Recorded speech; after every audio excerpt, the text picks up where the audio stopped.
ಲೈಂಗಿಕ ಬೆಳವಣಿಗೆ ಅಂದರೆ ನಾವು ಯಾವಾಗಲೂ ಅದನ್ನು ಕಡೆಗಣಿಸ್ಬಿಡ್ತೀವಿ, ಹೆಂಗೂ ದೊಡ್ಡವರಾಗಿದ್ದಾರಲ್ಲ ಅಂತ.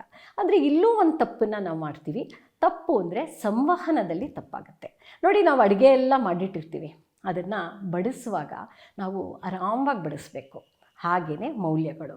ಈ ಹದಿಹರೆಯಕ್ಕೆ ಮಕ್ಕಳು ಬಂದಾಗ ಮೌಲ್ಯಗಳ ವರ್ಗಾವಣೆಯನ್ನು ನಾವು ಹೇಗೆ ಮಾಡ್ತೀವಿ ಅನ್ನೋದು ಬಹುಮುಖ್ಯ ಪಾತ್ರ ವಹಿಸುತ್ತೆ.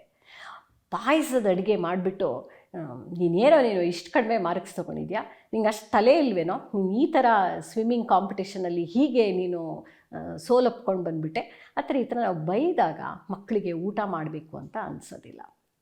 ಹಾಗಾಗಿ ಮೌಲ್ಯಗಳ ವರ್ಗಾವಣೆ ಊಟ ಬಡಿಸಿದಷ್ಟೇ ಪ್ರಾಮುಖ್ಯತೆಯನ್ನು ವಹಿಸ್ಕೊಳ್ಳುತ್ತೆ.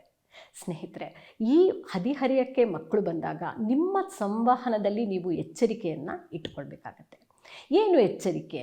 ಊಟವನ್ನು ಎಷ್ಟು ಆಸಕ್ತಿಯಿಂದ ಬಡಿಸ್ತೀರಾ ಅದನ್ನು ನೀವು ಮೌಲ್ಯಗಳನ್ನು ಕೂಡ ಒಂದು ಸಮೃದ್ಧ ಮೃಷ್ಟಾನ್ನ ಭೋಜನದಂತೆ ನೀವು ಒಂದೊಂದೇ ಮೌಲ್ಯಗಳನ್ನು ಕೊಡ್ತಾ ಹೋಗಬೇಕು.